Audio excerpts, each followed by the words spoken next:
తెలంగాణ మన కోసం మనం పోరాటం చేస్తే ఏ రోజు ఒక్కరోజు కూడా జై తెలంగాణ అని రేవంత్ రెడ్డి మిగతా మంత్రులు ఒక్కరోజు కూడా రోడ్డు మీద కూర్చొని ధర్నా చేయని నాయకులు ఈరోజు తెలంగాణ వెళ్తున్నారు. చాలా దుర్మార్గం ఇది. ఈ గోసి గొంగాడేసి ఖాళీ గజ్జని గట్టి డప్పు సంకానేసి ఊరు ఊరుకు పోయి పోరు బాటలు పడితే ఎవడి పాలయ్యింది రో తెలంగాణ, ఎవడేలుతున్నాడు రో తెలంగాణ, ఎవడి పాలయ్యింది రో తెలంగాణ, ఎవడేలుతున్నాడు రో తెలంగాణ.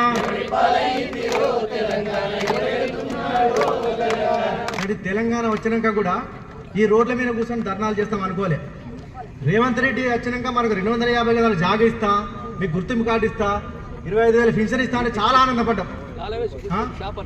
మాకు స్వాతంత్ర సమరయోధులుగా ఆ రోజు ఇచ్చినట్టుగా తెలంగాణ సాధకులు లెక్క మాకు గుర్తింపు కార్డు ఇస్తారు కావచ్చు, ఆ జెండా వందన నాడు కూర్చుండబెట్టి మాకు షాలో కప్తారు కావచ్చు.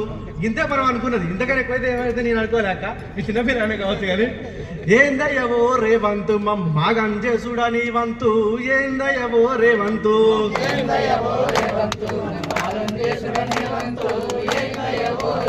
నిజంగా చాలా మంది బతుకులు ఆగమేది. చాలా మంది ఇప్పటికీ 2 సంవత్సరాల సంది అయితే ఇక ఉద్యమం ఎట్లా తిరిగినో హైదరాబాద్ పోతాను మీటింగ్లు అటెండ్ చేసుకుంటున్నాం వస్తున్నాం, కానీ మాకు ఒక పెద్ద దిక్కు అంటూ ఎవరు దొరకలేదు. ఇప్పుడు మా పెద్ద దిక్కు అంటూ మీరు దొరికిరక్క మీ ఆధ్వర్యంలో మాకు మాత్రం కంపల్సరీ కావాలి. 33 జిల్లాలో ఉన్న తెలంగాణ ఉద్యమకారులు ఇక నుండి మీ ఎరుక నడిచడానికి అందరం రెడీగా ఉన్నాం, సిద్ధంగా ఉన్నాం. ఎక్కడికైనా పోయడానికి ఇక నుంచి అయితే మిమ్మల్ని నమ్ముకున్నాం. జై తెలంగాణ. రంగన్న